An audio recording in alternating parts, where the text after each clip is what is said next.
Madam Vice President. Sir, kinontempt nyo Madam- na, sir, dinetain nyo na yung tao for due process. Madam Vice President, Sir, nasa loob ng detention ang tao because you questioned due process. Asaan ang explanation ng due process ninyo doon? Nasaan? Madam Vice Tinanong President, kita kanina. I'm sorry, sir. Tinanong kita kanina, sino ang appointing authority? USEC ng ASEC. Anong sagot mo? Secretary. Hindi mo pa po- alam. Hindi pa po ako nagsumasagot. Hindi mo. Nakita kita, sumagot. Camera. Kita kita sumagot. Sinabi mo, Secretary. Chairman, motion to Hindi suspend nyo alam for 5 lahat minutes. One na minute, ang President. nag-a-appoint One ay minute President. suspension is declared valid. Sir, do you really want to show the Filipino people kung anong kaalaman ninyo sa batas? Ang sinasabi ko lang po ay sundin Oo. po natin yung batas Kaya dito nga, sa sir, House. sundin natin yung Kasi batas. nandito po kayo dito sa bahay ng Kongreso. Yes, sir. Sundin natin yung batas. Why will you penalize, punish Yusek Lopez for an act of the President? Tinutulungan ko lang kayo, sir, kasi napapahiya ang Pilipinas. Ganito.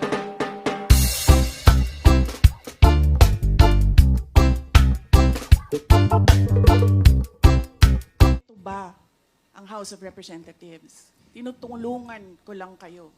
Yung isinama po yung di umano ay pagtatanggal ng ibang kawani ng DepEd na wala yatang ang pagkakatingin ko po sa mga minutes ay wala pong due process na pinagtatanggal po sila. Isa po yun yata sa ebidensya na ipinasok ninyo sa totality.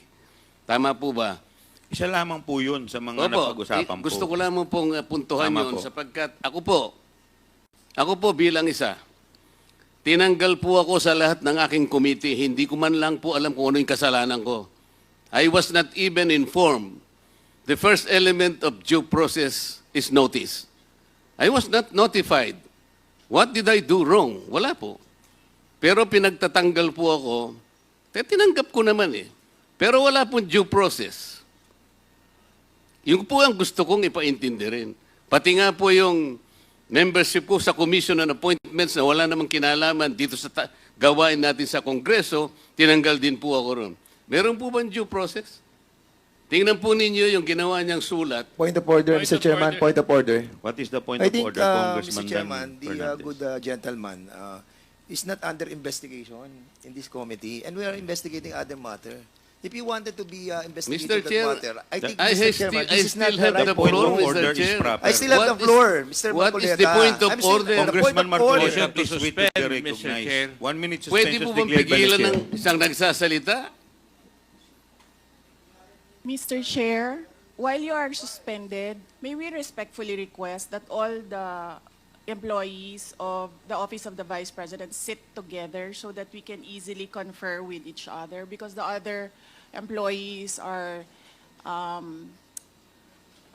quite few seats away from us. So we want to sit together so that we can confer easily with each other. Please, thank you.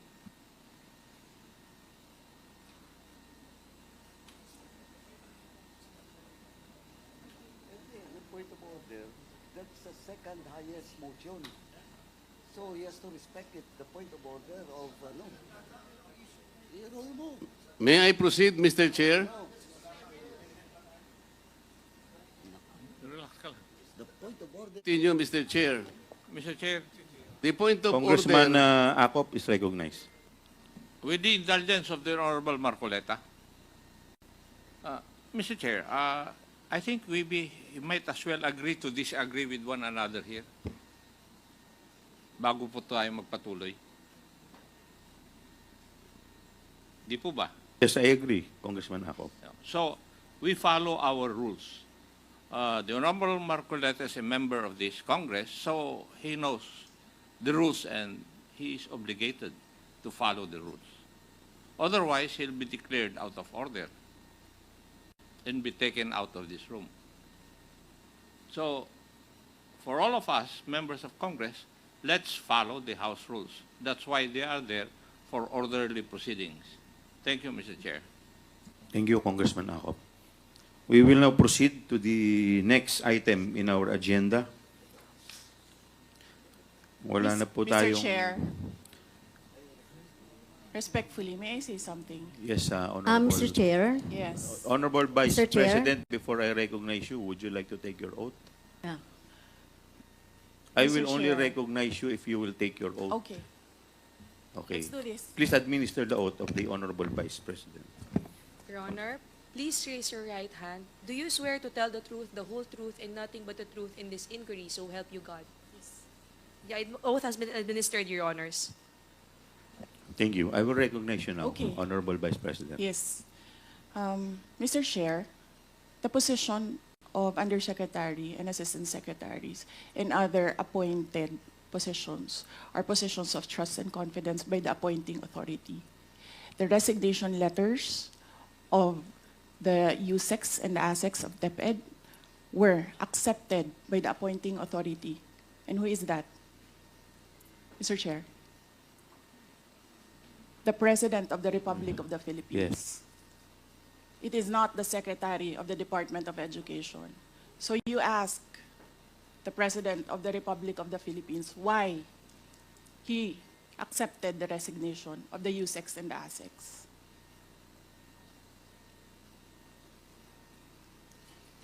What is the point, Honorable Vice President? Ang sinasabi ko sa inyo, bakit nyo kine-question ang due process? Tanungin nyo ang appointing authority, bakit niya tinanggap ang resignation letter?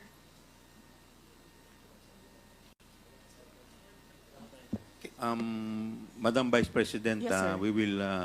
wala pa po tayo dun sa usapin na yon. Sa anong usapin, sir? Later po sa binabanggit po ninyo. Sa anong Wala usap- pa po tayo sa period of interpellation.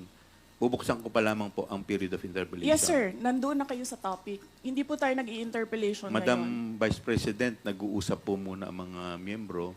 Yes, so, sir. please do respect. Yung Yes, mga, I am very respectful. I am dovetailing from Congressman Marcoleta. The appointing authority is the President of the Republic of the Philippines. Why are you questioning due process in a discussion of resignation of USEX and ASEX? Wala pa pong nagtatanong about that, Madam Vice President. Sir, kinontempt nyo Madam- sir, dinetain nyo na yung tao for due process. Madam Vice President, Sir, nasa loob ng detention ang tao because you questioned due process. Asaan ang explanation ng due process ninyo doon? Nasaan? Madam Vice Tinanong President, kita kanina. I'm sorry, sir. Tinanong kita kanina, sino ang appointing authority? USEC ng ASEC. Anong sagot mo? Secretary. Hindi mo pa po- alam. Hindi pa po ako nagsumasagot. Hindi mo. Nakita kita, sumagot. Camera. Kita kita sumagot. Sinabi mo, Mr. Secretary. Chairman, motion to Hindi suspend ninyo alam for 5 lahat. minutes. 1 Five minute, ang suspension. nag-a-appoint One ay minute President. suspension is declared by the chair. Mr. Chair. Can we be allowed? Yes, Madam Vice Yes. President. You need to reconsider that extension of your detention. It was illegal in the first place. You asked the President why he accepted the resignation.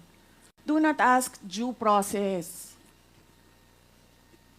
Mr. Chairman. Mr. Chair, Yes, Congressman Paduano. Congressman Nakop. Mr. Chair, Madam Vice President, if you have any question in so far as the actions of this committee are concerned, I think the proper remedy is for you to go to the court. Sir, I will go to court. Opo, pero Oo, that is pero your... araw-araw, you are depriving a person of her liberty while I await That is precisely the point, ma'am. the... If our action of detaining your chief of staff is against the law, I think the proper remedy, and I think you're a lawyer, Yes, sir. the proper remedy is to go to the court. Sir, do you really want to show the Filipino people kung anong kaalaman ninyo sa batas? Ang sinasabi ko lang po ay sundin Oo. po natin yung batas Kaya dito nga, sa sir, House. sundin natin yung Kasi batas. nandito po kayo dito sa bahay ng Kongreso. Yes, sir. Sundin natin yung batas. why will you penalize, punish Yusek Lopez for an act of the President? Madam Vice President, that is the committee as a whole. Sana po respetuhin po ninyo.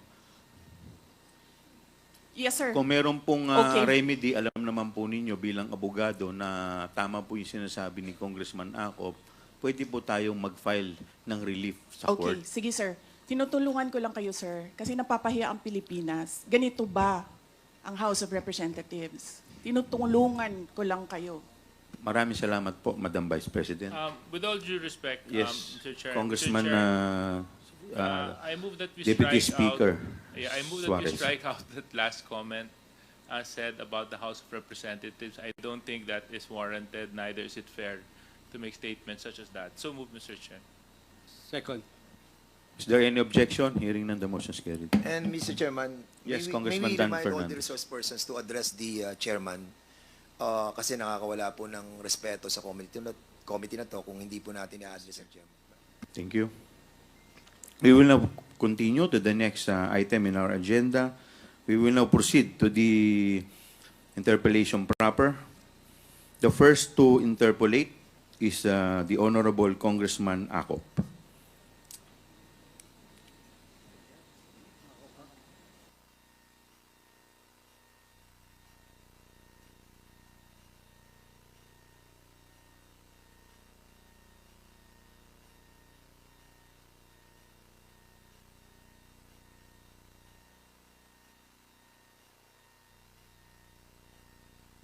Thank you, Mr. Chair.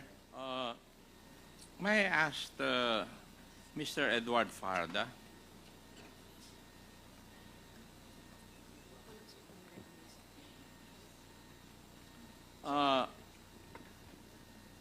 Mr. Farda, you were the special dispersing officer during the period when Vice President Sara Duterte was the Secretary of DepEd. Your Honor, Mr. Edward Farda, you're recognized. Chair. Your Honor, Mr. Chair, I confirm. Thank you. Would you also confirm the 3 land bank checks, each amounting to 37.5 million, were issued to you as payee and were encashed by you? Would you confirm that? Mr. Farda, you are recognized. Your Honor, I confirm. Thank you. And would you also confirm that you certified the correctness of the liquidation reports on the use of the DepEd confidential funds and in fact issued the corresponding certification? Would you confirm that? Mr. Chair, pwede pong paulit lang po nung question regarding dun sa issue ng certification. Congressman Acop, please continue. Please repeat. Yes, Mr. Chair. Mr. Farda, can you, did you certify to the correctness of the liquidation reports on the use of the DepEd confidential funds and in fact issued the corresponding certification? Mr. Chair, wala kaming kakampi dito, walang maka-point of order para sa amin. How can you ask a resource person without Madam giving him Vice- copies? Without giving him Mr. Chair, copies? President, please wait to be recognized. Give him copies. Point of order. What's the point of order of the Honorable Yes, Castro? Mr. Chair, Representative Acop is asking our resource person, why is it that the Vice President is batting? Yes, Yes, the ma'am. point of order Hindi is po Kasi wala dapat kaming ganon. kakampi Proper. dito, ma'am. Pero dapat Walang pakinggan maka- One muna minute natin. recess declared by the chair. Well, point of order.